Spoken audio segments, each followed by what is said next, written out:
على أهل البدع والأهواء، أهل البدع العقائدية وأهل البدع السياسية. أنا أقول بيننا وبينكم السلف، بيننا وبينكم الكتب، كان فيقول البدع بيننا وبينكم. الله وحده لا شريك له وأشهد أن محمدا عبده ورسوله صلى الله عليه وعلى آله وسلم المزيد لا نبي بعده. Ikhwani fillah, habibakumullah jami'an. Kita lanjutkan pelajaran kita halaman yang ke-23. Penjelasan yang disampaikan oleh Syekh Zaid bin Hadi al-Madkhali rahmatullah alaih mengenai pembagian daripada keterkaitan Al-Quran dengan As-Sunnah. Dan sudah kita jelaskan cuplikan secara globalnya bahwasanya Al-Quran terkadang datang dalam Al-Quran dalam bentuk global. Kemudian rinciannya dijumpai dalam As-Sunnah. Yang seperti ini banyak sekali.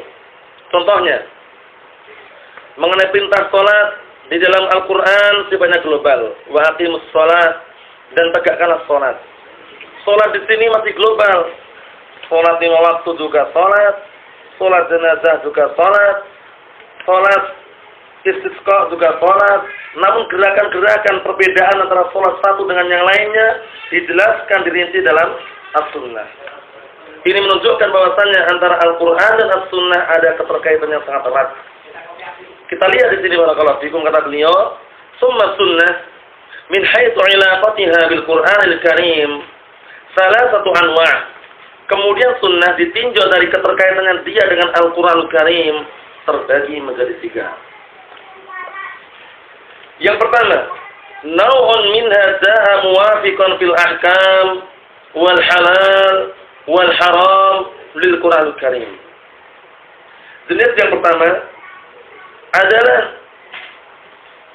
jenis yang di antara as-sunnah tersebut datang mencocoki Al-Quran Karim dari sisi hukumnya, penghalalan dan pengharaman. Jadi yang pertama adalah apa? Datang dalam as-sunnah mencocoki Al-Quran Karim mengenai hukum-hukum halal dan haram. Itu kesimpulannya. Maksudnya ya. Jadi dalam as-sunnah ada pengharaman, dalam Al-Quran juga ada pengharaman. Sama gitu istilahnya. Nah, itu jenis yang pertama ya. Jadi keterkaitan antara Al-Quran dan Sunnah, jenis yang pertama datang dalam as-sunnah, as-sunnah maksudnya hadis ya, mencocoki Al-Quranul Karim dari sisi hukum-hukumnya halal dan haramnya. Mafhum soal ini? Ayo na'am barakallahu fikum. Ai maknanya adalah idza ja'a al-Qur'anu fihi al-amru bis-salati aw az-zakati aw al-hajji aw nahwi dzalik faqad ja'at as-sunnah aidan bidzalik. Nah, perhatikan baik-baik sini. Maksudnya adalah apabila datang dalam Al-Qur'an ada perintah untuk salat, perintah untuk zakat, perintah untuk haji atau yang selain atau yang semisalnya, maka sungguh dalam As-Sunnah juga datang seperti itu.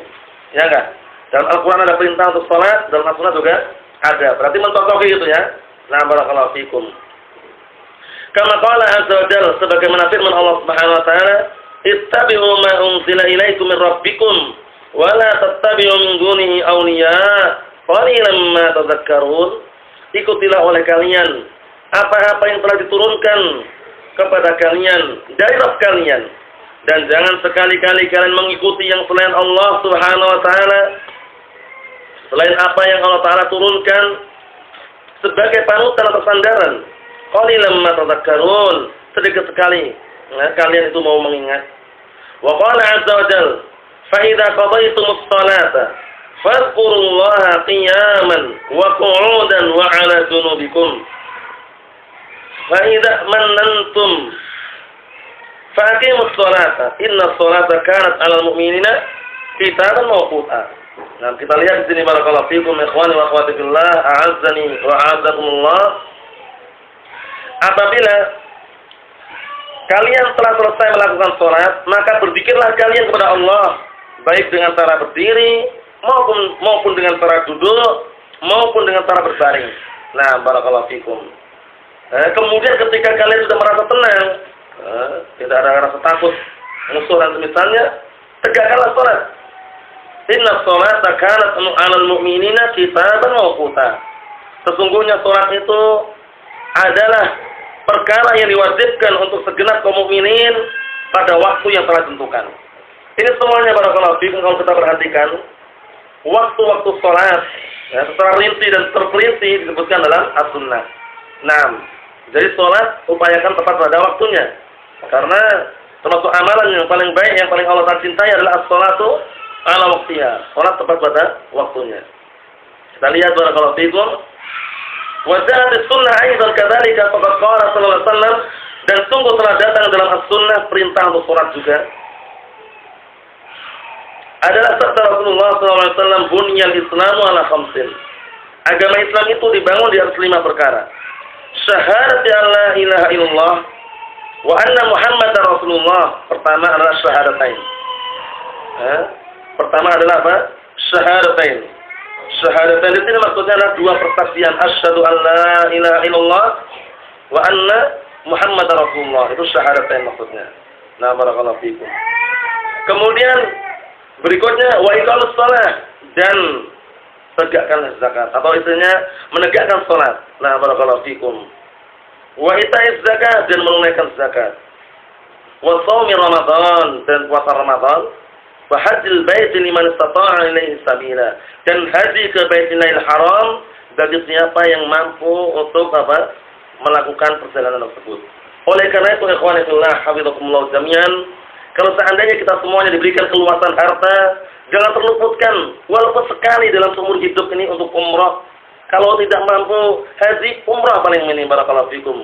Harganya tidak sampai lebih daripada 30 juta. Paham ya? Dalam artian mungkin kalau seandainya ada di antara kita punya uang lebih 25 juta saja sudah cukup. Cukup berangkat plus beli oleh-oleh. Paham ya? Itu kalau seandainya barakallahu fikum hafizakumullah belum mampu haji. Jadi umrah barakallahu fikum termasuk ibadah yang mulia juga. Nah, haji apalagi termasuk rukun Islam. Oleh karena itu, dari kita semuanya yang memiliki keluasan harta, kemudian punya simpanan dan semisalnya, hartanya lebih daripada yang kita bayangkan, misalkan barakallahu fikum dalam artian apa? Dalam artian hartanya cukup untuk berangkat umrah sebelum melakukan haji. Paham ya? Umrah mungkin ada yang 18 juta, ada yang 19 juta, tergantung apa yang barakallahu fikum ada di sana. Dalam artian bagaimana? Biasanya bikin mahal itu kan hotelnya dan misalnya, atau makanannya mewah dan misalnya. Paham ya? Oleh karena itu barakallahu fikum, kita semuanya hendaknya yang memiliki keluasan harta, kemudian memiliki harta yang lebih, sempatkan waktunya untuk umrah. Nah, barakallahu fikum, karena umrah juga termasuk perkara yang dianjurkan. Nah, barakallahu fikum. Kalau mampu lagi haji. Nah, barakallahu fikum, haji adalah rukun Islam. Kita lihat sini. Waqad khaba qaumun za'amu annahum mustaghnuna 'anil sunnah, dan sungguh telah rugi sekelompok kaum yang mereka beranggapan bahwasanya mereka mencukupkan diri, tidak butuh dari sunnah. Mustaghnuna 'anil sunnah maksudnya mereka tidak butuh dengan sunnah. Paham ya? Merasa cukup dari sunnah, jadi Al-Qur'an saja cukup katanya. Ini menunjukkan bahwasanya mereka itu adalah orang yang bangkrut dan rugi. Wa muqtafuna bil Qur'anil Karim, dan mereka mencukupkan dengan Al-Qur'anul Karim, wa la syakka anna man qala dzalik wa taqadahu faqad kadzdzaba Al-Qur'an. Wa man kadzdzaba Al-Qur'an faqad kafar. Hati-hati ini. Kata beliau, dan tidak diragukan lagi bahwasanya barang siapa yang mengucapkan ucapan tersebut cukup Al-Qur'an saja enggak butuh as-sunnah, barang siapa yang berani mengucapkan seperti itu, kalau ada yang mengucapkan seperti itu dan meyakini bahwasanya bahwasanya hal tersebut adalah benar, sungguh dia telah mendustai Al-Qur'an. Dan barang siapa yang berdusta atau mendustai Al-Qur'an, sungguh dia telah kafir. Waliyadzubillah. Ikhwani wa akhwati fillah, a'azzani wa a'azzakumullah. Oleh karena itu jangan sampai kita seperti orang-orang yang dikenal dengan Qur'aniyun. Kalau globalnya, kalau di Jawa sana terkenal dengan MTA, Majelis Tafsir Al-Qur'an. Nah, MTA maksudnya? Nah, paham ya? Ini sampai gempar waktu itu ya barakallahu fikum, sebagian mereka karena mencukupkan apa yang dalam Al-Qur'an, ada yang menghalalkan anjing. Paham ya? Karena anjing ada enggak pengharaman dalam Al-Qur'an? Enggak ada. Akhirnya banyak yang jual sengsu. Sengsu, tongseng. Itu bahasanya mereka seperti itu. Atau istilahnya apa barakallahu fikum, sate anjing itu ada. Alasannya apa? Tidak ada larangan dalam Al-Quran. Ada apa? Nggak ada larangan. Haram anjing ada. Yang diharamkan innama harrama 'alaikumul maitata wad-dama wa lamal khinzir wa ma uhilla bihi li ghairillah. Hanya saja Allah Subhanahu wa taala mengharamkan kalian bangkai, darah, daging babi dan yang disembelih tanpa menyebut nama Allah taala. Anjing ada enggak itu? Enggak ada. Kata mereka kita mencukupkan Al-Qur'an. Dalam Al-Quran nggak ada pengharamannya, halal berarti. Akhirnya banyak orang yang protes dan ribut waktu itu. Nah, karena apa? Karena Qur'aniyun banyak sekali. Nah, barakallahu fikum. Nah, kalau tidak salah waktu itu, nah barakallahu fikum ketika gembar-gembarnya itu mengenai, nah barakallahu fikum kajian tersebut yaitu tafsir Al-Quran atau misalnya itu mereka memahami dan menafsir Al-Quran sesuai dengan apa yang mereka inginkan. Jadi tidak merujuk pada as-sunnah. Keliru itu. Padahal pengharamannya dalam as-sunnah jelas mengenai apa? Hewan yang bertaring, yang memangsa dan semisalnya termasuk apa? Termasuk yang haram. Paham ya?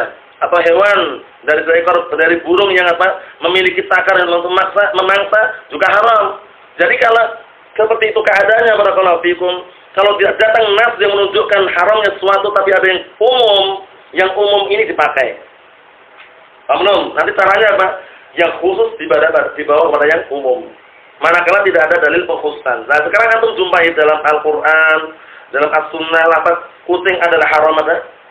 Nggak ada. Tapi kita kiaskan, kearahkan yang umum tadi bahwasanya setiap hewan yang memiliki taring, kemudian dia juga digunakan memangsa dan semisalnya, maka hukumnya adalah haram. Kucing masuk di situ.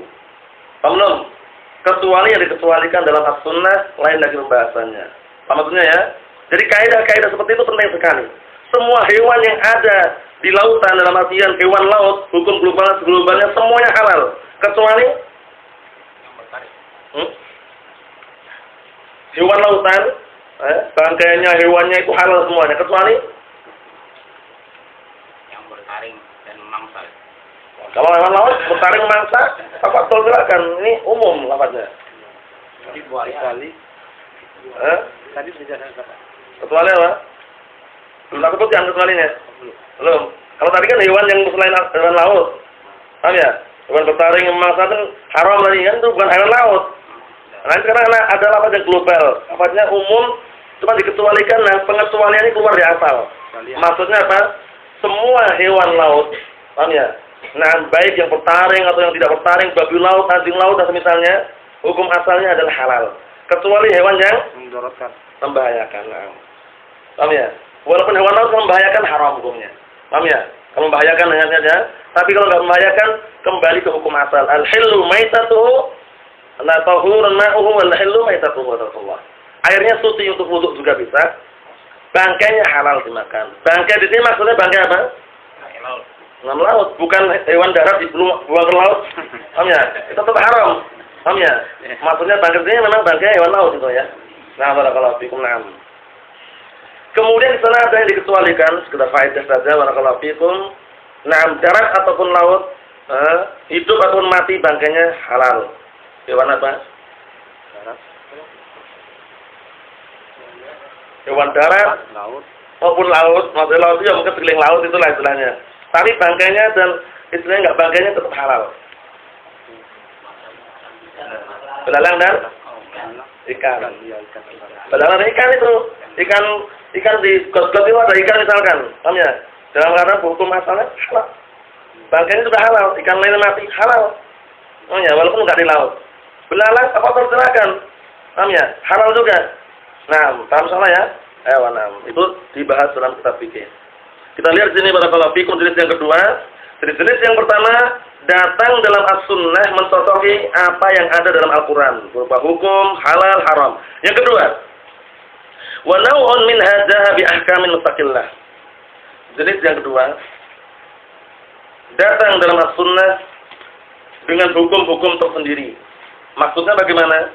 Maksudnya hukum-hukum tersebut tidak ada dalam Al-Quran, adanya dalam as-sunnah, itu maksudnya. Nah, jenis yang kedua adalah apa? Adalah yang datang di dalam as-sunnah membawa hukum-hukum tersendiri. Apa maksudnya ini ya? Nah, barakallahu fikum, seperti hukum tentang haramnya hewan yang bertaring tadi itu dalam Al-Quran nggak ada kan? Nggak ada. Kita lihat. Ai lam takun mawjudatan fil Qur'anil Karim. Maksudnya adalah hukum-hukum tersebut tidak dijumpai di dalam Al-Qur'an. Wa in kana hadzal naw' qalilan, walaupun jenis yang seperti ini sedikit sekali. Walaupun jenis yang seperti ini apa? Sedikit sekali. Wa kullu minal Qur'an was sunnah yashhadul akhar. Maka masing-masing yang ada dari Al-Qur'an, yang bersumber dari Al-Qur'an maupun dari As-Sunnah itu saling apa? Saling menguatkan atau menyaksikan untuk yang lainnya. Maksudnya terkadang dalam Al-Qur'an perlu penjabaran dalam As-Sunnah seperti itu. Terkadang tidak ada dalam As-Sunnah, dalam Al-Qur'an ada. Seperti itu. Saling melengkapi lah istilahnya. Mohon salah ya. Na'am barakallahu fikum. Oleh karena itu perlu diperhatikan. Fal Qur'anu yashhad lis sunnah wa ya'mur bil i'tisam biha. Maka Al-Qur'an dijadikan syahid, penguat untuk As-Sunnah dan juga merintahkan agar berpegang teguh dengan As-Sunnah. Mana dalilnya? Wa ma atakumur rasulu fakhudhuhu wa ma nahakum anhu fantahu. Dan apa-apa yang dibawa oleh Rasulullah kepada kalian maka ambillah. Nah, dan apa-apa yang Rasulullah larang dari kalian maka tinggalkanlah. Nah, yang Rasulullah perintahkan dan yang Rasulullah larang itu apa? As-Sunnah. Dalam artian apa? Maksudnya adalah As-Sunnah tersebut yang dibawa oleh Rasulullah. Apa maksudnya ini ya? Na'am barakallahu fiikum. Kita lihat sini. Wa sunnah ta'muru bil inayah bil Qur'anil Karim. Di dalam As-Sunnah juga ada lafaz-lafaz yang memerintahkan untuk perhatian penuh dengan Al-Qur'anul Karim. Khairukum man ta'allama al-Qur'ana wa 'allamah. Rawahul Bukhari, hadits Utsman bin Affan radhiyallahu anhu. Sebaik-baik kalian adalah orang yang mempelajari ilmu Al-Qur'an dan mengajarkannya. Paham ya? Nah, sebaik-baik kalian adalah orang yang apa? Yang mengajarkan ilmu Al-Qur'an dan mempelajari Al-Qur'an. Paham ya? Yang mempelajari Al-Qur'an dapat kebaikan. Yang mengajarkan juga dapat kebaikan. Boleh enggak mengambil upah dari mengajar Al-Qur'an? Boleh. Katanya enggak boleh memperjualkan ayat-ayat Allah katanya. Enggak boleh perjualbelikan ayat-ayat Allah ya. Apa? Yang enggak diminta. Maksudnya? Dikasih gitu. Dengan orang dikasih duit gitu. Barakallahu fikum, para ulama berselisih pendapat, namun yang rajih barakallahu fikum, yang dilarang itu adalah kita sengaja membaca kemudian mencari uang dari bacaan tersebut. Paham ya? Seperti orang-orang misalkan ada kematian, baca Yasinan, baca Al-Qur'an penuh, seharian penuh, dapat amplop misalkan. Paham ya? Itu yang dilarang. Yang diperbolehkan barakallahu fikum kita meluangkan waktu. Enggak kerja meluangkan waktu untuk ngajari orang Al-Qur'an, ngajari ilmu. Sehingga dia ketika nggak kerja otomatis apa? Otomatis orang-orang tadi ngasih uang ke dia karena apa? Pengganti karena dia nggak kerja tadi. Itu boleh diterima. Apa? Lomba. Perlombaan seperti itu asalnya kalau kami berarti ya dihindari. Karena mengurangi apa? Mengurangi rasa ikhlas dia ketika baca Al-Qur'an. Tujuannya untuk lomba biar dapat hadiah biasanya. Paham ya? Nah, barakallahu fikum, walaupun hukum asalnya barakallahu fikum memang global gitu aja. Cuman kalau kami berarti mending hindari. Lomba-lomba baca Al-Qur'an. Nanti soalnya apa? Nanti ujung-ujungnya dia diperbantu bacaannya bukan tujuannya karena Allah SWT, tapi karena untuk lomba. Paham ya? Menghafal Al-Qur'an untuk lomba. Dapat hadiah misalkan. Jangan, yaitu mengurangi rasa ikhlas. Mengurangi rasa ikhlas. Allah musta'an. Oleh karena itu hendaknya kita yang seperti itu keadaannya dihindari. Kita lihat lagi barakallahu fikum wa adillatu dzalika muwaddahatun fil kitab was sunnah. Dan dalil-dalil mengenai hal tersebut telah dijelaskan atau telah nampak di dalam Al-Qur'an dan As-Sunnah. Jadi yang dilarang apa tadi? Memperjualbelikan bacaannya. Paham ya maksudnya ya? Paham contohnya kan? Karena biasanya ada orang mati ya kan, ngundang orang untuk baca Al-Qur'an penuh. Nanti kasih gaji. Paham ya? Dikasih gaji maksudnya karena bacaannya tadi itu.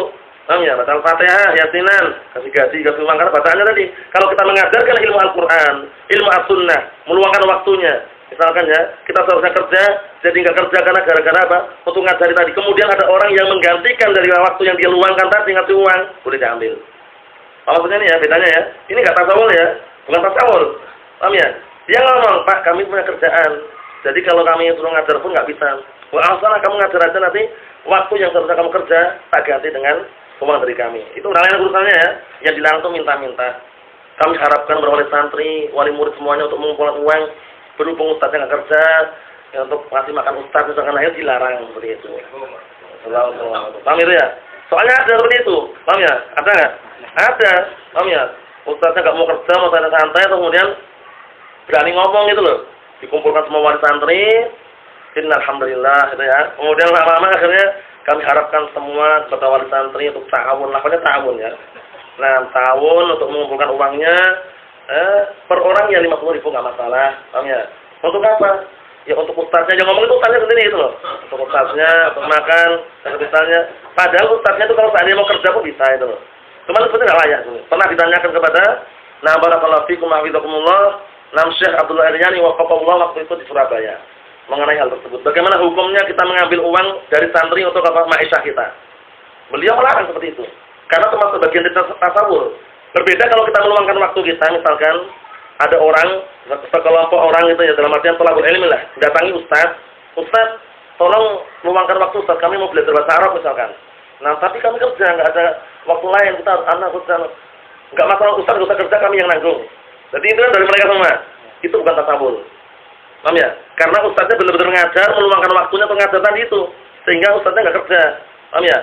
Tapi ini kan lain ya. Kalau yang ini yang tadi yang dilarang tadi, dia memang nggak kerja, kemudian mengumpulkan wali santri untuk apa? Ditarikin uangnya itu nanti untuk makan, untuk ustadznya dan misalnya. Paham ya? Itu dihindari barakallahu fikum. Nah terus bagaimana kalau nggak mampu? Kalau nggak mampu nggak usah. Nggak usah kalau, paham ya? Semuanya mudah hasilnya. Apa maksudnya ya? Nah barakallahu fikum. Jadi perlu diperhatikan. Apalagi kalau ngambil uang awang santri atau uang wali santri atau ustadznya jangan. Nggak kurang tepat. Barakallahu fikum. Tapi kalau misalkan dikumpulkan dalam artian karena mereka makannya nggak ada, misalkan untuk makan saja ya, untuk makan suara itu nggak masalah. Nah itu pun nggak masalah ya. Kalau misalkan untuk makan ya, untuk makan sate semuanya itu loh, bukan untuk ustaznya ya. Nah itu nggak masalah karena posisi kalau mereka mau tidak mau di situ kan makan itu loh. Nah makannya dari mana?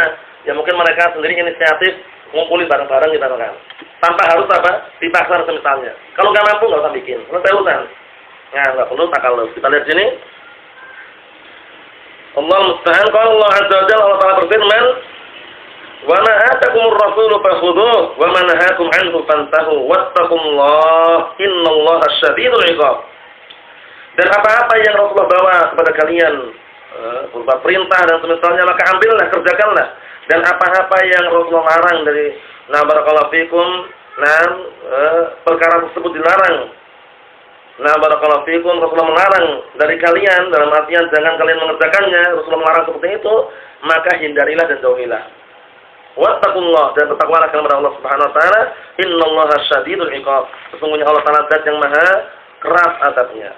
Fabil ayati da'watun lil Qur'an lil ummah an ta'khudha bi kulli mazali Rasulullah sallallahu alaihi wasallam minal ahkam jumlatan wa tafsilan.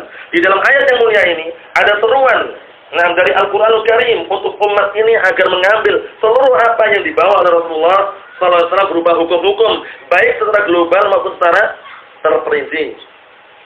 Kullu syai'in fi mawdi'ihi, segala sesuatu diletakkan pada tempatnya. Ta'ati li kulli haqqin haqqahu, berikanlah setiap yang memiliki hak itu haknya.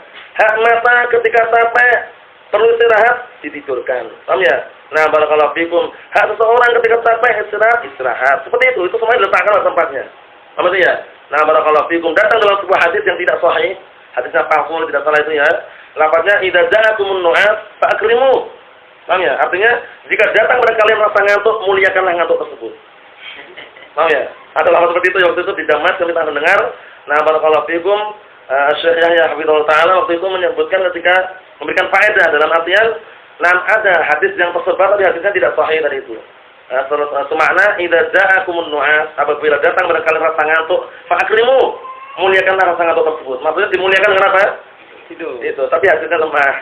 Hadisnya tidak sahih ya. Nah, walaupun tidak sahih tapi kalau yang namanya orang ngantuk itu ya barakallahu fikum, itu bisa mengalahkan yang namanya sebesar apapun orangnya. Ini termasuk sunatullah ya. Rasa ngantuk itu. Nah, kalau udah menimpa seseorang walaupun sebesar apapun orangnya, sekuat apapun, berbelan misalkan, lari maraton misalkan, udah ngantuk, kalah dia. Tahu ya? Nah, kenapa? Karena dia tidak mau akan terkalahkan dengan rasa ngantuk. Dengan rasa ngantuk akhirnya timbullah yang namanya apa? Tidur. Karena nu'as itu sebutkan para ulama adalah muqaddimatun naum, pembukaan daripada tidur. Nah, orang itu sebelum tidur apa? Biasanya ngantuk-ngantuk dulu. Jarang sekali orang tidur langsung tidur tanpa ada rasa ngantuk misalkan. Walaupun terasa nggak terasa. Nah, maksud saya ya. Nah, barakallahu fikum. Jadi nu'as adalah muqaddimatun naum. Pembukaan tidur itu ngantuk. Paham ya? Oleh karena itu barakallahu fikum, kita lihat selanjutnya. Wa sunnah ja'at tad'u ila al-akhdhi bil Qur'anil Karim. Dan as-sunnah datang untuk mengajak, menyeru untuk mengambil Al-Qur'anul Karim kama fi qaulin Nabi sallallahu alaihi wasallam iqra'ul Qur'an fa innahu ya'ti syafi'an li ahlihi yaumil qiyamah. Artinya, bacalah oleh kalian Al-Qur'an karena sesungguhnya nanti Al-Qur'an tersebut akan datang di hari kiamat sebagai pemberi syafaat kepada pemiliknya hari kiamat nanti. Ada yang mengatakan bacaan itu juga bermanfaat, ada yang mengatakan hafalannya. Yang jelas bacaan atau hafalannya semuanya bermanfaat. Ya? Karena keutamaan membaca Al-Qur'an barakallahu fikum itu bukan sepanjang itu alif lam mim dihitung huruf, enggak. Alif harfun gitu kan. Kemudian lam harfun, mimun harfun. Paham ya? Satu masing-masing dihitung. Paham ya? Menunjukkan bahwasanya sangat luar biasa keistimewaan Al-Qur'an. Bedakan Al-Qur'an dengan hadis qudsi. Walaupun kedua-duanya adalah ucapan Allah Subhanahu wa taala, tapi antara hadis qudsi dengan Al-Qur'anul Karim ada bedanya. Al-Qur'anul Karim boleh dibaca ketika sholat. Tapi hadis qudsi boleh enggak? Ketika sudah sholat kemudian wa yal maghdubi alaihim waladdallin. Amin, atau dia baca bismillahirrahmanirrahim. Ya ibadi, inni haramtu dzulma ala nafsi misalkan. Oh ya, dalam artian baca hadis qudsi loh istilahnya. Itu juga kalamullah hadis qudsi ya. Cuman apa? Hadis qudsi itu adalah sebuah hadis yang di situ Rasulullah mengatakan qala Allah azza wajalla atau qala barakallahu fikum fima yarwi an rabbih azza wajalla misalkan. Seperti itu. Jadi Rasulullah berkata kemudian Allah Taala berfirman. Nah, seperti itu hadis qudsi. Apa maksudnya ya? Tapi kalau Al-Qur'anul Karim itu apa? Disyariatkan dan boleh dibaca dan bahkan itu yang barakallahu fikum sepakatnya bahasanya untuk sholat juga bisa. Membacanya harus barakallahu fikum diawali dengan ta'awudz contohnya atau bismillahirrahmanirrahim. Tapi kalau hadis qudsi enggak harus. Kemudian kalau Al-Qur'anul Karim bacaannya apa? Dilantunkan, ditartilkan. Tapi kalau hadis qudsi enggak perlu. Baca dengan penjelasan Al-Qur'an ya ibadi, baca Al-Qur'an enggak perlu. Paham ya? Itu di antara perbedaan antara hadis qudsi dengan Al-Qur'anul Karim. Semuanya adalah wahyu dari Allah Subhanahu wa taala barakallahu fiik. Berikutnya. Wa qalu alaihi salatu wassalam iqra'uz zahrawain al-baqarah wa ala imran fa innahuma ya'tiyan yawmal qiyamah ka'annahuma ghamamatan aw ghayayatan aw firqan min tayrin sawaf yuhajjani an sahibihima yawmal qiyamah. Masyaallah. Bacalah 2 surat Al-Baqarah dan Ali Imran. 2 surat yang bisa menerangi yaitu surat Al-Baqarah dan surat Ali Imran. Karena sesungguhnya nanti 2 surat tersebut akan datang di hari kiamat, seakan-akan kedua-duanya adalah seperti 2 awan. Seperti 2 awan atau seperti 2 cahaya sinar matahari. Atau seperti 2 ekor burung. Barakallahu fikum, yang mana kedua-duanya nanti akan membela barakallahu fikum terhadap orang yang membaca surat Al-Baqarah dan Ali Imran tadi ketika di dunia. Maksudnya dalam artian keutamaan tersendiri gitu. Memiliki keutamaan tersendiri, masyaallah. Wa qala sallallahu alaihi wasallam iqra'ul baqarata fa inna akhdaha barakatun wa tarkaha hasratun wa la tastati'uha al-batalah. Artinya, bacalah surat Al-Baqarah karena sesungguhnya mengambil surat Al-Baqarah tersebut, menghafalnya maksudnya adalah barokah. Dan meninggalkannya, tidak baca, meninggalkannya dan semisalnya walaupun tidak menghafal ya, hasratun adalah perkara yang bisa menyedihkan, membuat dia sedih, membuat dia itu gelisah. Wala tastati'uha al-batalah. Dan tukang sihir enggak bisa menghafalnya. Barakallahu fikum. Dalam artian tukang sihir tidak bisa barakallahu fikum melawan surat Al-Baqarah tersebut. As-saharah ya, al-batalah itu maksudnya adalah as-saharah. As-saharah itu jamak dari apa? Sahir.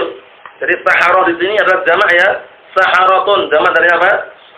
Sahirun. Seperti kafirun jamaknya kafaratun. Fasikun fasaqatun. Fajirun fajaratun. Itu jamak. Paham ya? Barakallahu fikum. Jadi jangan sampai keliru ya. Halikun halaqatun. Halik itu tukang cukur. Kalau halaqah itu berarti para tukang cukur. Oleh karena itu jangan keliru dalam mengungkapkan halqatun yang benar. Yuk bikin halqah yuk, itu yang benar. Jangan yuk bikin halaqah. Kalau bahasa Arab maksudnya ya. Kalau antum yuk bikin halaqah, yuk bikin tukang cukur. Paham ya? Karena halaqatun jamak dari halik. Itu telah disampaikan oleh Syekh Fatah Al-Qadasi wafaqahullah waktu kita masih di zaman waktu itu. Jadi ungkapan yang tepat adalah apa? Halqah. Zamannya halaqatun. Paham ya? Kalau kita misalkan mufrad kita ngomong, yuk bikin halaqah yuk. Ayo kita bikin tukang cukur artinya. Kalau halaqah tadi ya. Karena halaqah jamak halik tadi, tukang cukur. Yang benar tadi? Halqah. Nah, itu secara bahasa Arab. Zamannya halaqatun, jamak muannats salim. Paham? Nah, barakallahu fiik. Di sini ucapan beliau sahara berarti jamak dari sahir, tukang sihir, para tukang sihir. Wa fi hadits Abi Musa al-Asy'ari radhiyallahu anhu, Abu Musa al-Asy'ari sahabiyun jalil. Beliau diberikan suara yang sangat indah, barakallahu fikum. Nah, suara beliau ketika membaca Al-Qur'an sangat indah sekali. Nah, barakallahu fikum, hingga Rasulullah pun tertarik dan senang mendengar suara Abu Musa al-Asy'ari radhiyallahu anhu. Nah, sekarang permasalahannya barakallahu fikum, siapa namanya?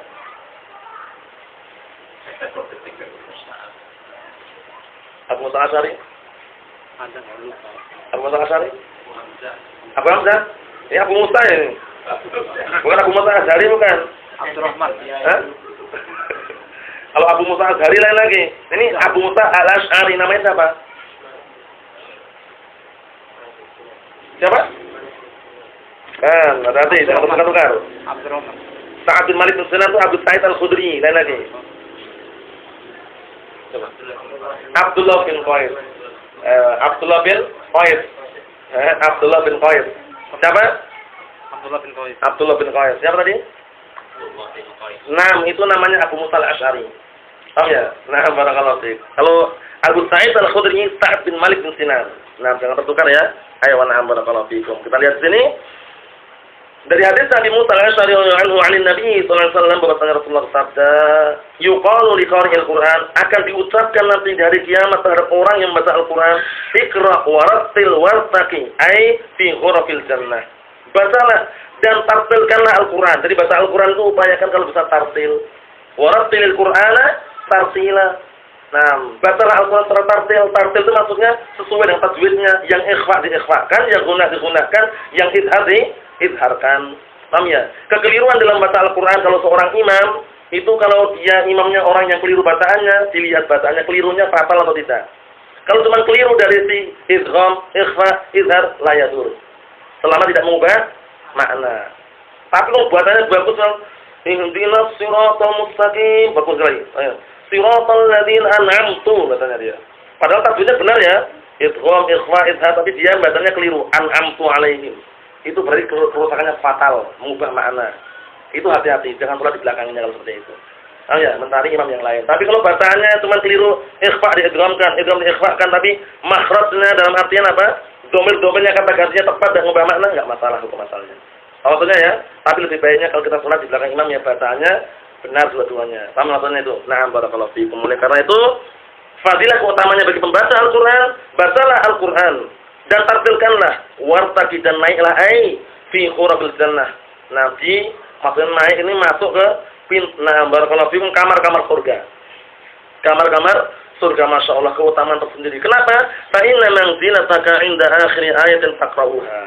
Karena kedudukanmu, tempatmu itu adalah apa?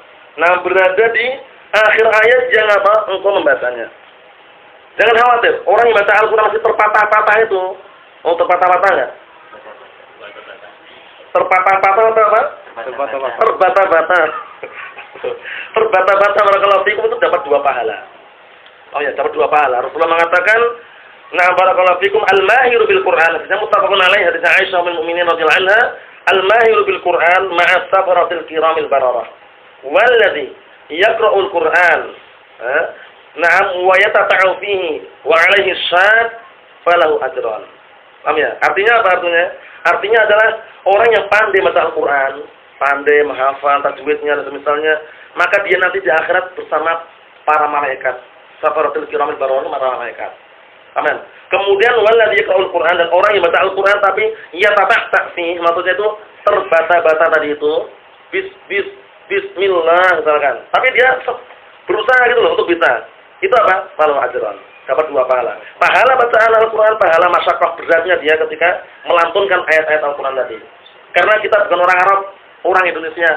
Dan lisan kita itu memang sudah dalam artian mudah untuk mengucapkan Indonesia, tapi kalau Arab biasanya kalau belum terbiasa susah. Paham ya? Nah, apalagi ya orang Jawa, orang semisal itu kalau ngucap huruf ain susah sekali. Ya bukan orang Jawa aja, yang ketang sini sama ada ya. Huruf ain itu kalau belum belajar ya ngah gitu tahunya. Allah Ustaz, karena Allah Ustaz yang jelas seperti itu. Paham ya? Nah, fa gitu ya kan? Fa, ada fa gitu. Itu memang seperti itu keadaan, tapi enggak masalah, yang jelas semakin dia belajar insyaallah bisa. Nah, salah sini wa ghairi dzalika katsirun, dan yang selain itu banyak sekali. Wa ma dzalika illa li anna al-Qur'an was sunnah wahyani karimani min indillahi azza wa jalla. Yang demikian itu tidaklah dikarenakan Al-Qur'an dan As-Sunnah dua-duanya adalah wahyu yang mulia yang bersumber dari Allah Subhanahu wa taala. Wa in kana lil-Qur'ani maziyatuhu wa khasa'isuhu wa in kana lil-Qur'ani maziyatuhu wa khasa'isuhu allati la yaj'aluha ahlul ilm wal sunnah fatnam allati la yaj'aluha ahlul ilm wal sunnah fadlaha. Artinya walaupun Al-Qur'an sendiri memiliki keutamaan dan kekhususan yang ahlul ilm tidak tidak bodoh dalam artian tidak barakallahu fikum tidak asing lagi di hadapannya. Dan juga mengenai as-sunnah barakallahu fikum maksudnya tidak asing keutamaannya. Jadi ahlul ilm itu sudah enggak asing lagi masalah keutamaan Al-Qur'an dan as-sunnah itu istilahnya. Maksudnya ya, wa huma 'inda a'immatul ilm as-sahirin 'ala nahjis salaf min mishkatin wahidah min 'indillahi tabaraka wa ta'ala kama huma fi wujubil amal sawa'un. Artinya, dan kedua-duanya yaitu Al-Qur'an dan Sunnah. Menurut ahlul ilm, para a'immatul ilm yang mereka berjalan di atas manhaj salaf, bahwasanya kedua-duanya min mishkatin wahidatin, bersumber dari satu sumber. Paham ya? Berasal dari satu sumber, mishkat itu sumber ya istilahnya ya. Min indillahi tabaraka ta'ala, itu semuanya datang dari Allah Subhanahu wa taala, kama huma fi wujubil amal sawa, sebagaimana kedua-duanya itu Al-Qur'an Sunnah mengenai masalah beramal dengannya sama. Paham ya? Wajib beramal dengan Al-Qur'an dan As-Sunnah, harus itu ya. Barakallahu fiikum wa na'am. Itu pembagian yang berapa tadi? Yang kedua. Yang pertama, datang dalam As-Sunnah mencocoknya apa yang ada dalam Al-Qur'an. Yang kedua, datang dalam As-Sunnah membawa hukum-hukum khusus yang tidak ada dalam Al-Qur'an. Yang ketiga, wa naw'un minha za'a idahan lima fil Qur'anil Karim min al-ahkam al-mujmalah. Ini yang sering kita saksikan juga. Artinya, yang ketiga ini datang dalam As-Sunnah bentuknya adalah sebagai penjelas, menjelaskan perkara-perkara atau hukum-hukum yang masih global yang ada dalam Al-Qur'an. Banyak kan seperti itu? Banyak. Dalam Al-Qur'anul Karim disebutkan wa aqimus shalah, dan tegakkanlah salat. Masih mujmal enggak? Mujmal. Kemudian wa atuz zakah, dan tunaikanlah zakat. Masih mujmal enggak? Mujmal. Rinciannya di mana? Dalam As-Sunnah. Oleh karena itu sangat disayangkan dan keliru orang-orang yang mencukupkan Al-Qur'an saja tanpa As-Sunnah. Allahu musta'an. Barakallahu fikum. Karena tidak akan sempurna agama Islam tanpa apa? As-Sunnah, sebagaimana sudah kami ucapkan dan kami nukilkan ucapan siapa kemarin? Al-Imam Al-Barbahari rahmatullah alaih dalam kitab Syarhus Sunnah. Beliau mengatakan, "I'lamu annal Islam huwa sunnah, wa sunnah hiya al-Islam, wa la yaqumu ahaduhuma illa bil akhar." Artinya, ketahuilah, sesungguhnya Islam itu adalah sunnah, dan sunnah adalah Islam, dan tidak akan sempurna salah satu di antara keduanya kecuali saling melengkapi. Maksudnya, Islam tidak sempurna kecuali dengan As-Sunnah. As-Sunnah juga tidak sempurna kecuali dengan Islam. Sebagaimana dakwah Ahlussunnah wal Jamaah tidak akan sempurna manakala tidak ada ilmu jarh wa ta'dil. Pertanyaannya itu, Ahlussunnah wal Jamaah, dakwah Ahlussunnah wal Jamaah, sunniyun, salafiyun, itu tidak akan sempurna kecuali apa? Kecuali barakallahu fikum, harus di dalamnya ada ilmu jarh wa ta'dil. Harus itu. Karena mau tidak mau pasti kita menjarah. Yang berhak untuk dijarah. Ya enggak? Menta'dil, memberikan rekomendasi orang yang layak diberikan rekomendasi. Rasulullah saja menjarah pernah enggak? Menjarah, memperingatkan. Ketika Mu'adz bin Jabal waktu itu panjang bacaannya ya, jadi imam, panjang bacaannya. Kemudian ada salah satu sahabat yang dia ingin pergi karena punya pekerjaan. Barakallahu fikum, merasa itu keberatan dengan makmum di belakang Mu'adz bin Jabal. Lapor kepada Rasulullah. Langsung Rasulullah mengatakan, "Afattanun anta ya Mu'adz?" Atau semakna itu, apakah engkau tukang bikin fitnah?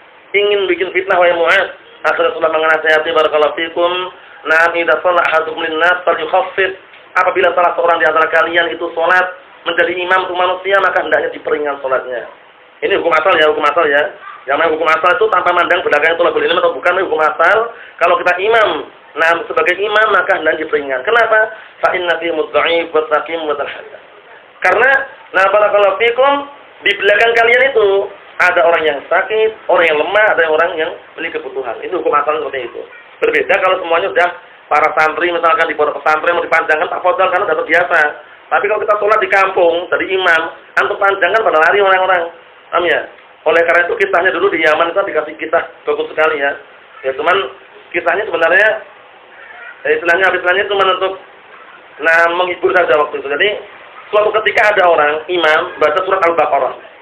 Al-Baqarah panjang nggak? Panjang. Jadi dia ini makmum, capek sekali dia. Panjang sekali nih. Nah, Al-Baqarah artinya sapi betina ya. Nah, hari besoknya lagi imamnya ini baca surat Al-Fil.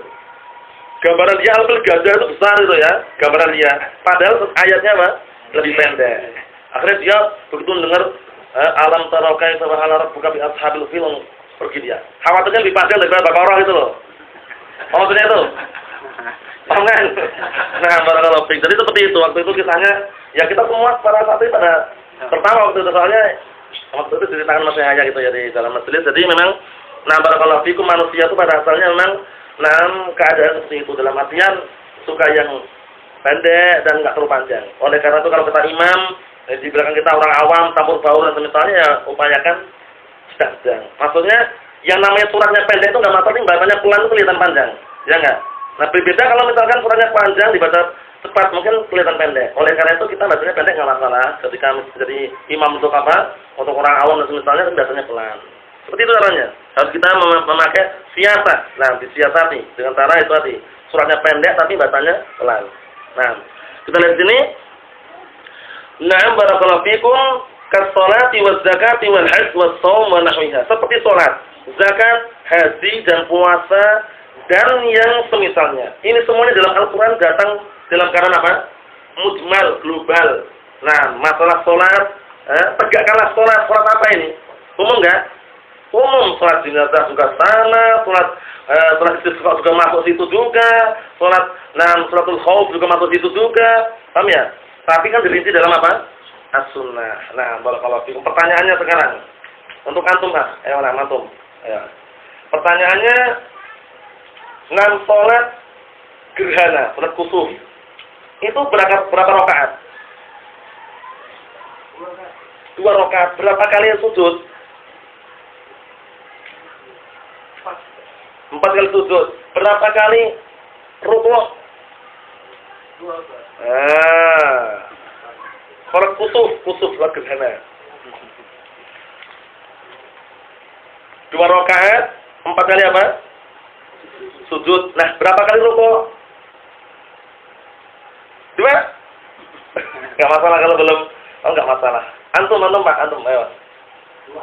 2 toh? Oh, berarti belum pernah ya, enggak masalah. Di sini antum 4.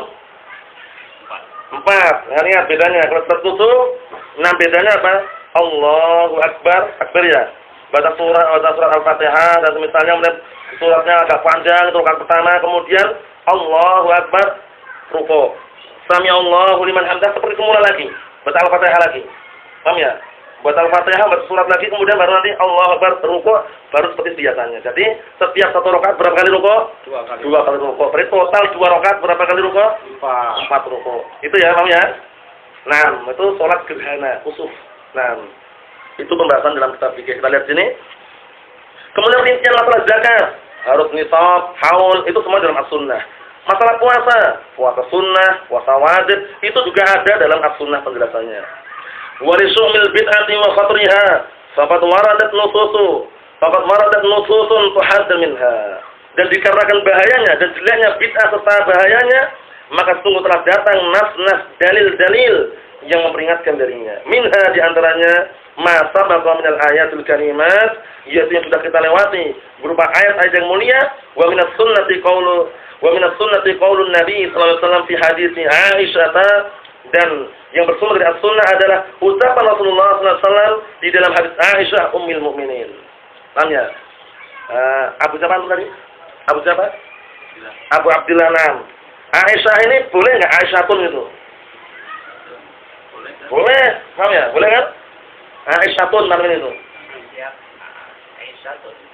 Aisyatun itu. Boleh kan? Nggak boleh. Kenapa nggak boleh? Ngapa Abu Abdillah boleh? Aisyatun namanya itu boleh katanya. Dan antum gimana? Boleh nggak? Kenapa nggak boleh? Kemarin udah belajar. Ya antum. Jadi asmaul bisa kalau di Mustarifah ilah idun wadidun. Itu wadidun. Wadidun. Nah, barakallahu fiikum bahasa. Jadi kaidahnya dihafal ya kaidahnya ya. Seluruh nama wanita tidak boleh ditanwin kecuali hindun dan da'dun. Lah kalau hindun sama da'dun kenapa boleh? Kalau yang lainnya nggak boleh ditanwin boleh kenapa nggak adil nih kita katakan karena hindun dan da'dun terputar 3 huruf tengahnya sukun. Maksudnya ya. Nah, barakallahu fiikum itu hukum apa seperti itu. Jadi Aisyatun enggak boleh. Kecuali apa? Kalau Aisyatun itu apa? Kecuali kalau digunakan sifat seperti apa? Nam Fatimatu Aisyatun fil Madinah. Fatimah hidup di kota. Aisyatun artinya orang perempuan yang hidup. Kalau laki-laki Aisyun. Kalau perempuan Aisyatun. Paham belum?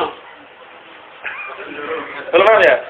Ya belum nggak masalah, nanti dipahamkan yang sudah paham. Yang jelas, nah barakallahu fiikum kalau Aisyah nama orang nggak boleh ditanwin. Kapan pun nggak boleh tanwin. Dimanapun di luar negeri, dalam negeri nggak boleh tanwin. Oh ya itu hukum asal seperti itu. Nah kita lihat sini barakallahu fiikum. Nah kita lihat sini ya. Hadisnya Aisyah ummul mukminin radhiyallahu anha, "Man 'amila 'amalan laisa 'alaihi amruna fa huwa raddun." Barang siapa yang beramal suatu amalan yang tidak ada syariatnya dari kami, tidak ada perintahnya dari kami, maka amalan tersebut raddun ay mardudun. Amalan tertolak. Jadi upayakan harus ada sandaran yang akurat, yaitu Al-Qur'an dan As-Sunnah. Nah, barakallahu fikum. Wa fi riwayat dalam riwayat yang lain, "Man ahdatsa fi amrina hadza ma laysa minhu fahuwa raddun." Ini muttafaqun alaih yang kedua. Yang pertama, riwayat Muslim. Man amila amalan laisa alaihi amruna fahuwa raddun, riwayat Muslim itu. Paham ya? Yang muttafaqun alaih yang man ahdatsa fi amrina hadza ma laysa minhu fahuwa raddun. Barang siapa yang bikin perkara baru dalam agama kami ini yang tidak ada contohnya, tidak ada syariatnya dari kami, maka amalan tersebut tertolak. Amalan tersebut tertolak karena bid'ah adalah apa? Kullu ma uhditsa fid din min ghairi dalilin syar'iyyin la min al-kitab wa la min as-sunnah yuradu bihi at-ta'abbud. Artinya seluruh perkara yang baru dalam masalah agama yang tidak ada dalil dari Al-Qur'an, tidak pula dari As-Sunnah, kemudian yang diinginkan dengan apa? Ibadah. Nah itu termasuk definisi daripada bid'ah. Nah, kita lihat sini. Amruddin maksudnya perkara ini perkara agama. Jadi bikin perkara baru dalam masalah agama ini yang tidak ada landasannya, tidak ada tuntunannya dari Rasulullah, maka amalannya tertolak. Wa qaulin Nabi sallallahu alaihi wasallam, dan juga nah barakallahu fi sabda Rasulullah sallallahu alaihi wasallam, wa iyyakum bi muhdatsatil umur. Perhatikan di sini. Wa iyyakum. Nah ini bukan jazakumullahu khairan, wa iyyakum itu bukan. Biasanya gitu kan? Jazakumullahu khairan wa iyyakum. Ini lain lagi ini. Paham ya? Iya wa iyyakum lain lagi. Walaupun bentuknya tulisannya sama, bacanya juga sama tapi lain lagi di sini. Paham ya? Lain lagi apa nih? Ini abulatan. Bismillah. Wa iyyakum ini bukan yang wa iyyakum itu jawab jazakumullahu khairan bukan kan? Nah, apa ini lainnya? Ada unsur kelainan di sini. Maksudnya beda dengan yang itu, beda itu loh. Jazakumullahu khairan ya akhwan. Wa iyyakum itu lain lagi. Ini wa iyyakum juga kan? Tapi lain. Nah, ini apa maksudnya? Apa? Ya, maknanya ihdaru cuman apa dia ini? Namanya istilahnya. Maknanya ihdaru benar. Berhati-hatilah kalian dan jauhilah oleh kalian benar. Cuman iyyakum ini istilahnya apa dalam ilmu bahasa Arab? Apa yang istilahnya? Khauzan? Terlupakan juga? Pengen ingat? Apa bilang? Isim fi'il amr ahsan barakallahu fikum. Isim fi'il amr. Iyyaka ihdar artinya. Paham ya? Iyyaka wal kadhiba ihdar wabta'idil kadhiba. Seringnya setelah iyyakum ada wawunya mesti sudah. Kalau yang seperti ini modelnya. Wa iyyakum wa muhdatsatil umur. Ada wawunya kan? Dan setelah wawu mesti mansub. Yang paham yang enggak paham ya nyusul nanti ya. Nah, setelah wawu mesti mansub. Maksudnya bacanya enggak muhdatsati karena mansubnya sini jamak muannats dengan kasrah. Paham ya? Sebagai apa mansub? Sebagai maf'ul bih dengan fi'il yang dibuang takdirnya wa iyyakum wahdharu watruku, takdirnya gitu. Watruku muhdatsati. Jadi muhdatsati maf'ul bih dari watruku tadi itu. Artinya jauhilah oleh kalian dan tinggalkanlah oleh kalian perkara-perkara yang baru dalam masalah agama. Apa maksudnya ya? Maf'ul bih dengan fi'il yang dibuang. Mesti antum jumpai di mana seperti bentuknya seperti wa iyyaka waddukhula, wa iyyaka wal julusa, ya enggak? Mesti masuk setelahnya. Ada wawunya juga, wawunya wawu atifah, wawu ataf. Nah, dukhula, julusa sebagai maf'ul bih dengan fi'il yang dibuang takdirnya utruk kalau satu, kalau banyak utruku. Nah, ada yang bisa mencerna, yang sudah bisa insyaallah enggak masalah, tapi yang belum bisa insyaallah lain kali bisa. Lain kalinya kapan? Ulama itu lain kali bisa insyaallah. Allah ta'ala la ba'as. Jadi beda nih ya. Nah, jazakumullah khairan. Wa iyyakum itu lain lagi. Nah, kita lihat sini. Wa iyyakum muhdatsatil umur. Hati-hati kalian, jauhilah oleh kalian dan tinggalkanlah oleh kalian perkara-perkara baru dalam agama. Fa inna kulla muhdatsatin bid'ah wa kulla bid'atin dhalalah. Karena sesungguhnya setiap perkara yang baru itu adalah bid'ah dan setiap bid'ah itu adalah sesat dan setiap kesesatan wa kullu dhalalatin finnar, berada di api neraka. Yang masuk ke dalam neraka hanya kesesatannya saja atau dua-duanya? Dua-duanya kesesatannya dan pelakunya, karena nggak mungkin muncul kesesatan kalau tidak ada yang melakukannya. Sebagaimana konsekuensi daripada makna Islam wal bara'atu minasyirki wa ahlihi. Berlepas diri dari kesyirikan dan pelakunya. Mahfum? Nah, bid'ah yang diinginkan di sini adalah bid'ah secara bahasa. Secara bahasa berarti HP ini juga bid'ah. Secara istilah ya, dan keliru ya. Nah, jadi nggak perlu dibahas panjang lebar, nggak perlu mendengarkan subhatnya orang-orang ahlu bid'ah wa dhalal. Kata mereka, bid'ah yang mana dulu ini katanya. Dan ngapain dibawa ke sana? Langsung aja kita bawa mana syariat. Paham ya? Jadi kalau datang dari Rasulullah seperti ini makna apa? Maknanya kembali kepada apa? Hakikatun syar'iyyah. Karena hakikat itu di dalam ilmu usul terbagi menjadi tiga. Hakikat urfiyah, hakikat syar'iyyah, sama hakikat apa? Lughawiyah. Jadi kalau datang dari Rasulullah seperti ini bentuknya, berarti otomatis bid'ah di sini maknanya adalah secara syariat. Paham ya? Setiap perkara yang baru dalam agama yang tidak ada dalil dari Al-Qur'an maupun dari Sunnah, kemudian diinginkan dengannya apa? Ibadah. Kalau itu maksudnya ya, nggak perlu dibawa ke sana kemari ini, jangan-jangan bid'ah secara bahasa. Nggak perlu. Langsung aja. Karena kalau bid'ah secara bahasa nggak mungkin di neraka itu loh. Dalam artian hukum asalnya nggak di neraka itu loh. HP, sendok, ya nggak? Pesawat, kemudian kereta api. Bid'ah nggak itu? Secara bahasa. Tapi yang dimaksud ini adalah bid'ah secara syariat. Perlu direnungi kembali.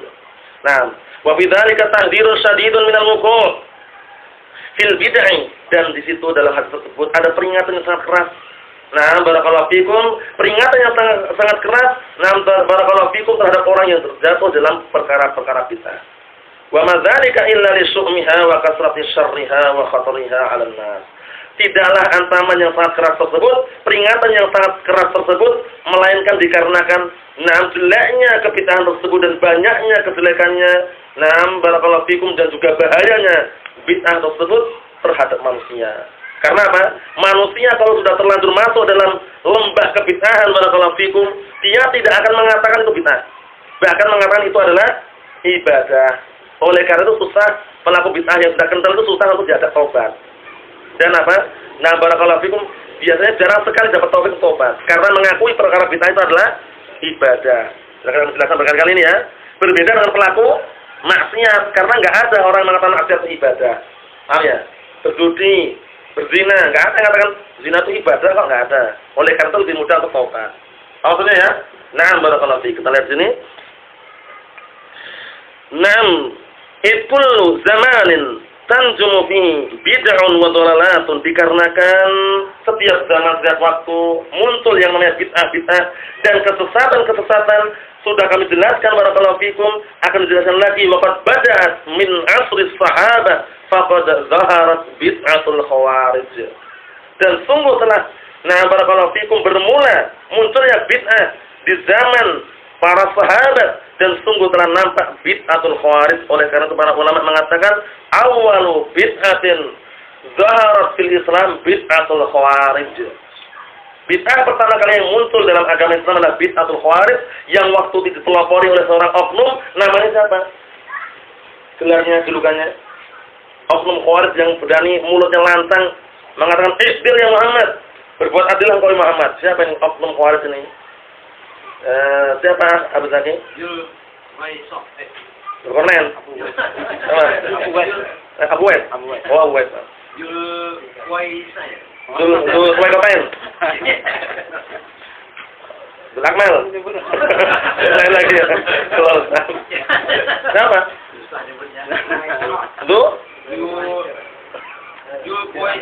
Apa? Dzulkhuwaisirah. At-Tamimi. Paham ya? Dzulkhuwaisirah Tamimi yang mulutnya lantang, berani-beraninya mengatakan, "Iqbil ya Muhammad." Nah, ini pelopor Khawarij waktu itu, waliyadzubillah. Allah musta'an. Nah. Kemudian wamtadat ila yaumina, dan semakin meluas itu kita tersebut sampai pada hari ini. Nah, ila yaumina hadza. Wa ila ma sya Allah, dan sampai hari nanti sesuai dengan apa yang Allah telah kehendaki minaz zaman fil mustaqbal, dari waktu yang akan datang. Karena waktu itu tidaklah datang kecuali keadaannya lebih jelek daripada yang sebelumnya. Datang dalam hadis yang sahih riwayat Bukhari dari hadisnya siapa? Anas bin Malik radhiyallahu anhu, Abu Hamzah, khadimun Nabi sallallahu alaihi wasallam, beliau menyatakan, Rasulullah bersabda, "La ya'ti zamanun illa walladzi ba'dahu syarrun minhu hatta talqaw rabbakum." Tidaklah datang suatu zaman melainkan yang setelahnya keadaannya lebih jelek daripada yang sebelumnya. Oleh karena itu kalau kita melihat saudara-saudara kita kaum muslimin atau dari kalangan kelompok ahlu bidah wal dhalal, kok mereka mengikuti perkembangan zaman, sangat disayangkan. Kalau mengikutinya dengan hawa nafsu, karena keadaan lebih jelek diikutin. Bagaimana cara kita mengikuti perkembangan zaman barakallahu fikum dengan Al-Qur'an dan Sunnah? Harus mengilmui Al-Qur'an dan Sunnah agar tidak terombang-ambing. Paham ya? Kalau sudah terombang-ambing oleh fitnah, ada kemungkinan yang sangat banyak sekali. Ujung-ujungnya dua kemungkinan. Paham ya? Kemungkinan pertama, dia terdampar di pinggir apa? Di pinggir apa? Jurang kebinasaan, waliyadzubillah. Nah, barakallahu fikum. Kemungkinan kedua, dia akan selamat ketika dia punya ilmu dengan seizin Allah Subhanahu wa taala. Oleh karena itu, barakallahu fikum, jangan sampai sekali-kali kita meremehkan ilmu. Jadi ilmu itu walaupun sedikit yang kita miliki, yang kita dapatkan, disyukuri. La in syakartum la azidannakum. Jika kalian syukur, sungguh aku akan menambahkan kenikmatan untuk kalian. Nikmat itu, ilmu adalah kenikmatan, barakallahu fikum. Naam. Karena yang namanya ilmu itu bagaikan apa, barakallahu fikum? Sedikit demi sedikit, lama-lama menjadi banyak. Nah, orang mencari ilmu seperti itu, enggak ada yang langsung dapat banyak langsung, itu enggak ada kisahnya. Paham ya? Jadi sedikit demi sedikit. Paham ya? Nah, al-qadda tablughu. Perlahan-lahan kalian akan sampai. Nah, kita lihat sini. Nah, barakallahu fikum, wa hum syarrul firaqi al-mubtadi'ah allati jaratil adha lil muslimin wa awjadatil furqah bainahum. Allah musta'an. Yang mana mereka orang Khawarij adalah sejelek-jelek kelompok mubtadi'ah yang yang senantiasa melancarkan gangguan-gangguan terhadap kaum muslimin dan mewujudkan perpecahan di antara mereka. Hati-hati ini. Nah, barakallahu fikum, al-furqah itu rangkaiannya adalah al-bidah. Nah, barakallahu fikum, kama anna naqul ahlus sunnah wal jamaah, naqul ahlul bid'ah atau ahlul bid'ah wal furqah. Artinya ya?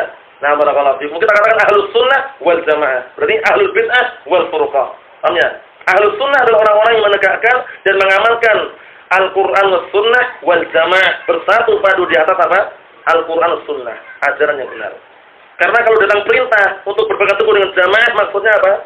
Berpegang teguh dengan al-haq. Berkata Imam Abu Syamah rahmatullah alaih di dalam kitab Na'am al-Ba'is ala inkaril bid'ah wal hawadits, beliau mengatakan wa kullama ja'al amru biluzumil jamaah fal muradu bihi luzumul haq. Kapan saja datang perintah kau untuk mengikuti jamaah, maksudnya adalah mengikuti al-haq itu. Maksudnya mengikuti apa? Al-haq, bukan yang lainnya. Paham ya? Karena al-haq itu ya, al-jama'atu ma wafaqal haqqa wa in kunta wahdak. Jamaah itu yang mencocoki kebenaran walaupun kamu sendirian. Jangan khawatir, santai aja barakallahu fikum. Nah, kita sendirian itu kan istilahnya kan di dunia saja. Nanti di akhirat bersama orang-orang yang apa? Senantiasa istiqomah di atas Al-Qur'an Sunnah. Dari kalangan barakallahu fikum orang saleh. Nah, jadi jangan khawatir. Nah, barakallahu fikum, asingnya kita di hadapan manusia tidak jadi masalah. Yang jelas jangan sampai kita asing di hadapan Allah Subhanahu wa taala, waliyadzubillah. Nah, kita lihat sini. faqad istahalla al-khawariju ad-dima'a wa kaffarul muslimin. Allahu musta'an. Dan sungguh orang-orang khawarij menghalalkan darahnya kaum muslimin dan bahkan mengkafirkan kaum muslimin. Hati-hati ini. Naam. Wa fi asri sahabah kaffaru afadilal muslimin atau afadil ini. Wa fi asri sahabati kaffaru afadilal muslimin atau afadili. Apa yang mudhaf? Kalau mudhaf batal. Fadilah dia jadi Maf'ul bih ya. Nah, barakallahu fiik. Ahsantum barakallahu fiik. Nah, wa fi asri sahabah kaffaru afadilal muslimin alladzina syahida li ba'dihim. Nah, alladzina syahida li ba'dihim an-nabiy sallallahu alaihi wasallam bil jannah wa ala ra'sihim Ali bin Abi Thalib radhiyallahu anhu. Oleh karena itu, mereka orang-orang Khawarij berani di dalam sahabat mengkafirkan. Nah, barakallahu fikum, dari kalangan kaum muslimin yang paling afdal yang Rasulullah sudah menyaksikan, mempersaksikan, menjelaskan apa? Bahwasanya mereka termasuk penduduk surga. Wa ala ra'sihim, yang dipimpin oleh apa? Yang dipimpin para sahabat tersebut siapa? Ali bin Abi Thalib. Ali bin Abi Thalib radhiyallahu anhu kunyahnya Abul Hasan, Abul Husain. Paham ya? Beliau digelari dengan apa? Abu Turab itu gelar yang lain, gelar yang inti. Yang apa? Naruh yang lain, antum? Apa? Dengan doa yang dekat aja. Apa? Apa? Saifullah, Pedangullah. Ali bin Abi Thalib. Masih keliru. Singa Allah siapa? Singa Allah itu? Hamzah kan? Ya, lain lagi. Ali bin Abi Thalib digelarin apa? Singa pada pasir. lain lagi. Apa dulu ya? Itu kan doa. Ya, julukannya Ali bin Abi Thalib itu siapa? Digelarin apa? Akabal Hasan, bismillah. Belum? Antum? Apa? Oh, masih keliru. Antum? Orang yang dicintai Allah. Akabal Rashid? Belum juga? Abu siapa itu? Antum ya? Abu siapa? Abu Umar yang mana? Bukan, masih keliru. Ali bin Abi Thalib ini. Abu Abdullah ingat nggak? Haidarah. Digelar dengan Haidarah. Sama ini Ummi Haidarah. Aku dinamai ibuku dengan Haidarah karena pandai memainkan pedang. Jadi kalau nama barakallahu fikum orang kufar Quraisy atau musuhnya itu banyak itu main pedang, kalau sama Ali bin Abi Thalib pasti kalah. Paham ya? Beliau digelar dengan Haidarah. Jadi julukan itu penting ya. Abu Bakar As-Siddiq gelarnya. Umar bin Khattab Al-Faruq. Ya enggak? Utsman bin Affan Allah Musta'an.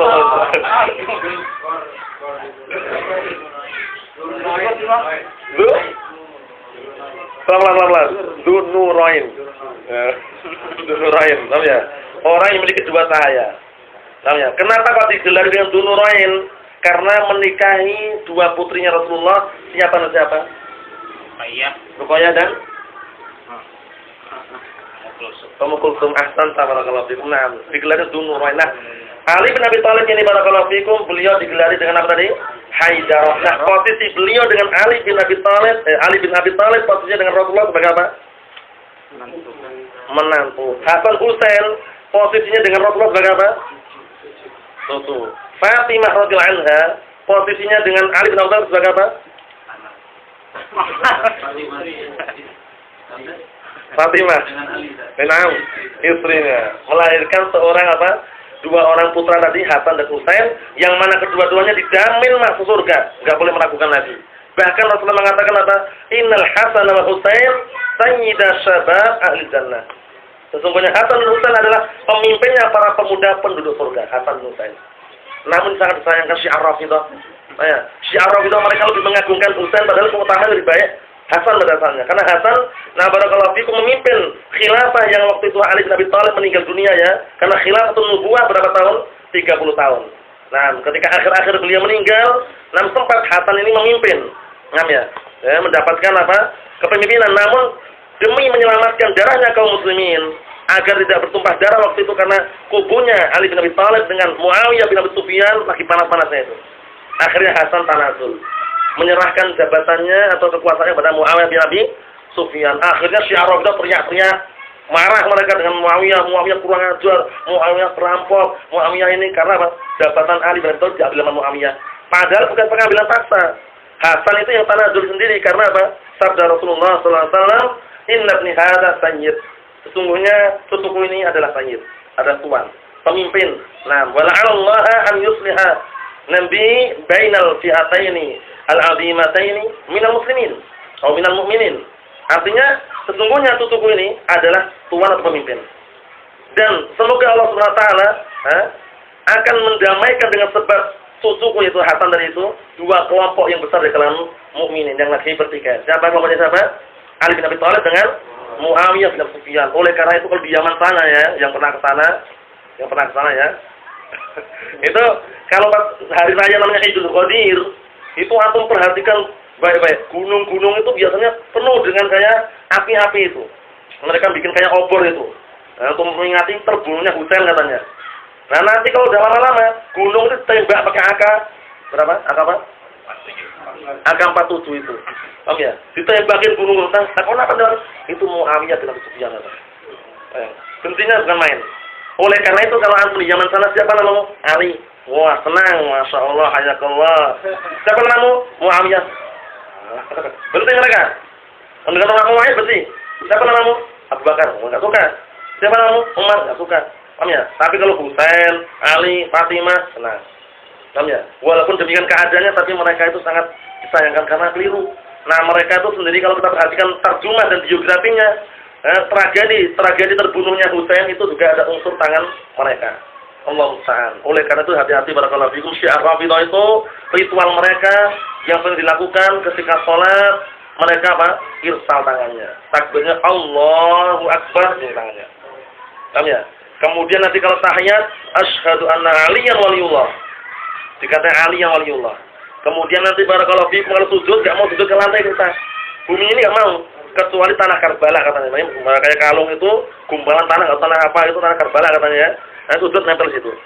Itu ritualnya. Kalau di rumahnya biasanya udah ekstrim bikin musola atau masjid sendiri. Kemudian ada gambarnya Khomeini.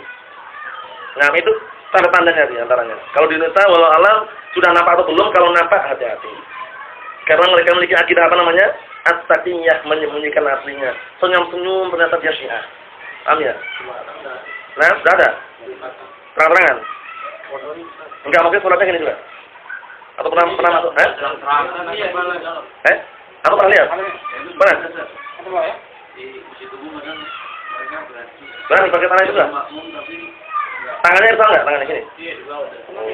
Hati-hati kalau bingung hati. Itu Syiah. Nah. Itu dilompatin di atasnya apa berarti ya? Kenapa? Dilompatin kepalanya di atasnya gitu. Lah, biar apa? Biar apa? Ya enggak harus menolak. Enggak perlu. Enggak perlu. Santai aja, hati-hati tadi. Allah, enggak usah bikin masalah ya. Nah, Allah, kita lihat dikit lagi barakallahu fiik. Nah, Allah musta'an, kita lihat sini. Jadi orang Khawarij barakallahu fikum mereka mengkafirkan dari kalangan kaum muslimin yang paling afdal di antaranya Ali bin Abi Thalib radhiyallahu anhu. Wa hadzat hatwahum wa warasat jurmuhum. Wa hadzat hatwahum wa warasat jurmahum al-fi'atu dhalatu fi hadzal zaman. Dan telah menempuh perjalanan mereka dan saling mewarisi kriminalitas dan kejahatan mereka, kelompok sesat di zaman sekarang ini.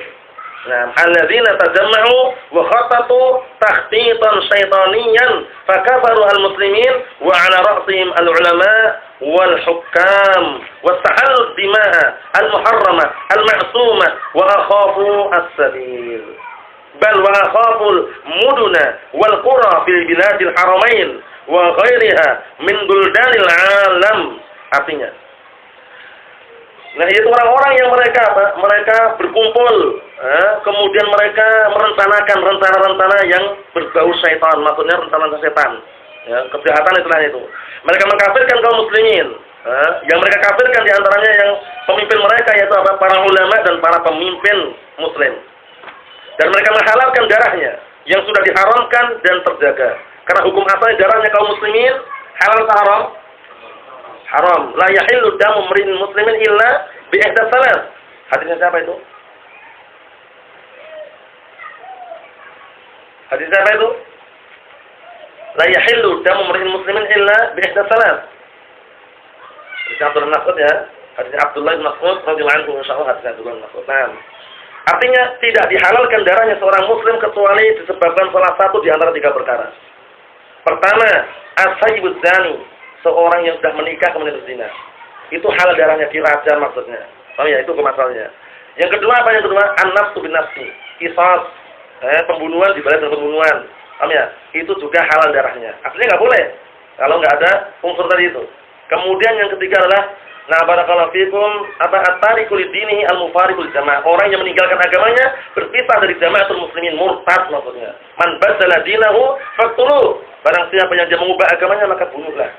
Oh ya. Nah, tiga ini dihalalkan darahnya. Namun siapa yang bertindak barakallahu fikum yang diwenangi untuk menghukum mereka siapa pada asalnya? Pemerintah atau pemimpin. Kita tidak boleh bertindak sewenang-wenang. Paham ya? Ada tetangganya lagi berzina, tertangkap, terrajam misalkan. Bikin masalah. Bikin masalah. Allah musta'an. Hati-hati barakallahu fikum. Jadi harus berhati-hati seperti itu. Mending kita serahkan ke pihak yang berwajib urusan mereka. Nah, barakallahu fikum. Allah musta'an. Kemudian mereka juga menakut-nakuti jalan. Jadi membuat orang di jalan itu takut itu ya. Kayak pembegal itu ya sebenarnya ya. Nah, bal wa akhaful muduna wal qura fi biladil haramain wa ghaniha min buldanil alam. Bahkan mereka juga menakut-nakutin di kota-kota, di desa-desa, terutama di negeri haramain. Haramain itu Makkah dan Madinah. Nah, barakallahu fikum atas keseluruhan Saudi Arabia. Nah, barakallahu fikum berupa apa? Berupa di negeri-negeri seluruh alam ini. Intinya orang Khawarij. Seperti kelompok apa? Kelompok Daesh. Daesh itu ISIS kalau di Indonesia ya. Nah, barakallahu fikum, kalau dulu sebelum ekstrim jaringan Al-Qaeda dipimpin oleh apa? Siapa? Osama bin Laden. Nah, sekarang ada lagi di daerah Sumatera Barat ya. Jadi itu mana pusatnya? Sumatera mana? Ayo. Pusatnya. Aman Abdurrahman. Enggak, maksudnya di Sumatera enggak ada? Kelihatannya di Sumatera alam ya. Nah, jamaah Ansarud Daulah itu ya. Nah, barakallahu fikum, antum baca tulisan ada ya. Karena kalau enggak betul ya nanti mungkin yang jelas itu kelompok sesat. Hati-hati barakallahu fikum. Nah, walaupun istilahnya menegakkan syariat Islam, khilafah Islamiyah dan misalnya itu semuanya kadzab. Hati-hati barakallahu fikum. Nah, atau kelompok-kelompok yang lainnya. Yang jelas kita harus berhati-hati. Kita lihat sini. Nah, barakallahu fikum, wa salatu hadhil fi abdalah humul ladina kharaju ala Ali bin Abi Thalib wa barazalahum huwa wa man ma'ahu min ashabin Nabi sallallahu alaihi wasallam wa nasrahumullahu alaihim.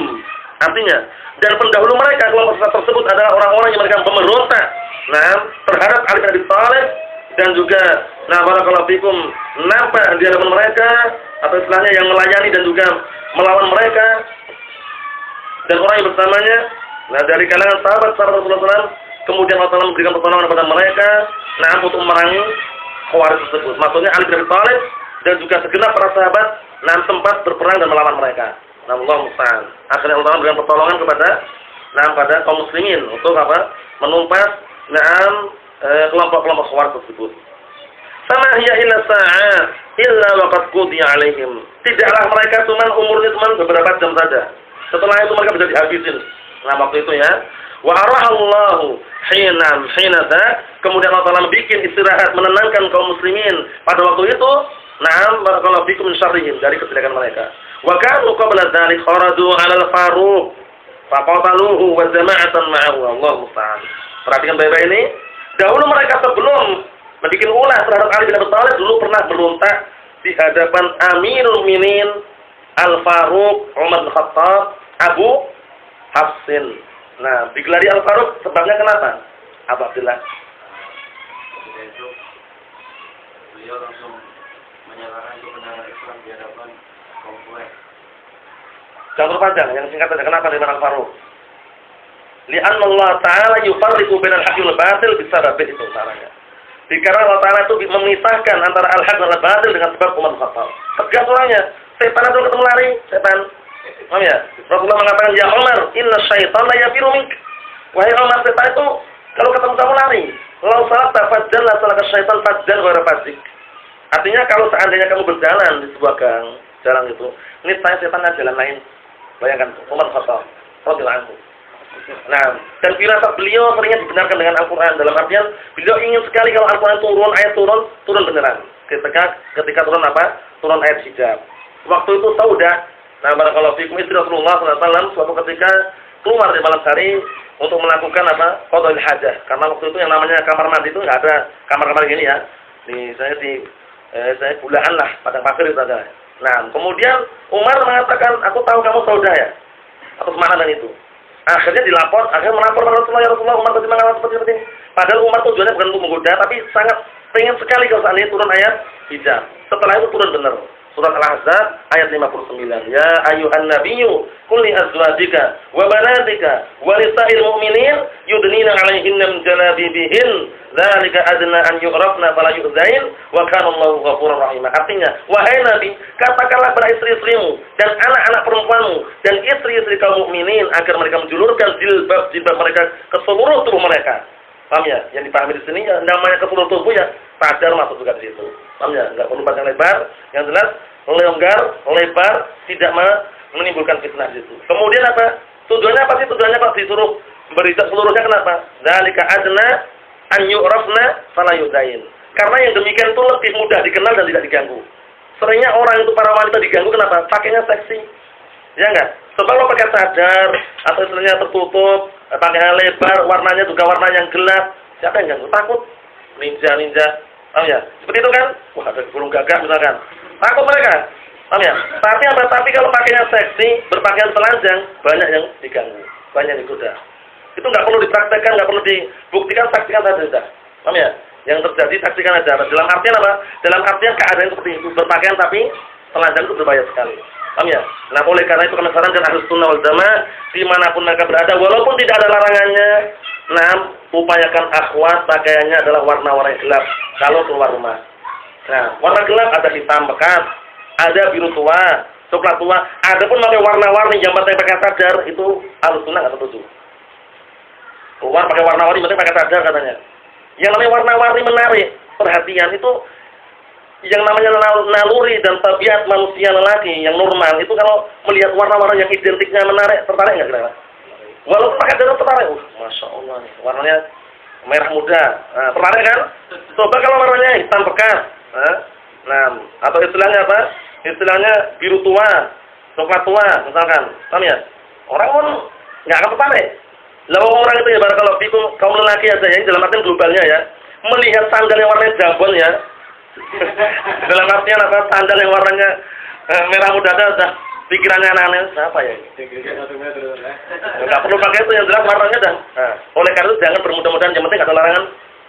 Pulang dari Yaman, pulang ke Indonesia pakai pantolon di atas mata kaki, pakai koko, pakai versi nasional. Yang penting enggak ada larangan katanya. Ngajar innalhamdulillah, enggak layak seperti itu. Bagaimana? Paham ya? Kita benar yang penting ada larangan, tapi tamayusnya mana itu? Tamayusnya itu. Tampil bedanya mana? Digerakkan barakallahu fikum, yang jelas barakallahu fikum, jangan membelikan yang warna-warni. Jangan berikan yang warna-warni karena masih menarik perhatian. Karena tujuan wanita kenapa keluar rumah diperintahkan untuk menutup seluruh tubuhnya, berpakaian dengan warna-warna yang tidak menarik perhatian, tujuannya apa sih? Agar aman dari fitnah dan tidak memfitnah. Karena para wanita adalah fitnah yang paling besar melanda kaum lelaki. Hadisnya siapa? Usamah bin Zaid radhiyallahu anhu, riwayat Bukhari Muslim. Ma taraktu ba'di fitnatan hiya adharru 'ala rijali minan nisa. Tidaklah aku tinggal sebuah fitnah yang lebih dahsyat melanda kaum lelaki melainkan fitnah wanita. Kemudian hadis yang lainnya, Uqbah bin Amr atau Uqbah bin Amir ya, Uqbah bin Amir radhiyallahu anhu, muttafaqun alaih, iyyaka wad-dukhul 'ala nisa. Faqala rajul min al-ansar, ya Rasulullah, as-salatu al-hamwa, qala al-hamu al-maut. Hati-hati kamu, jangan masuk-masuk pada para wanita yang bukan mahramnya. Kemudian ada salah seorang lelaki dari Ansar mengatakan, wahai Rasulullah, bagaimana kalau ipar? Rasulullah mengatakan ipar itu adalah kematian. Ipar itu adalah apa? Kematian. Kenapa? Karena banyak orang yang menganggap ipar itu saudara sendiri. Berduaan, ngobrol berdua, kemudian pergi berdua. Paham ya? Seakan-akan tuh saudara sendiri. Padahal itu bukan mahram. Hati-hati. Maut. Paham ya? Maut namanya maut fitnah. Nah, oleh karena itu hati-hati barakallahu fikum. Dan kenapa kita menyarankan dan menganjurkan secara tegas agar menggunakan sadar penutup wajah? Karena fitnah identiknya lelaki itu terfitnah wanita itu bukan karena sikunya, bukan karena kakinya, tapi wajahnya. Benar nggak nih? Nah, oleh karena itu ditutup. Itu tabarakallahu fikum ma la yatimul wajib illa bihi fa huwa wajib. Tidaklah sebuah kewajiban itu akan sempurna kecuali dengan sesuatu tersebut, maka sesuatu tersebut hukumnya adalah wajib. Manakala menghindarkan fitnah tidak akan sempurna kecuali harus menutup wajah, maka menutup wajah hukumnya adalah wajib. Nah, barakallahu fikum wajazakumullah. Cukup sekian dulu, nanti lanjutannya kita lanjut pada pertemuan yang akan datang habis asar insyaallah subhanahu wa taala. Subhanallah wa bihamdihi asyhadu an la ilaha illa anta astaghfiruka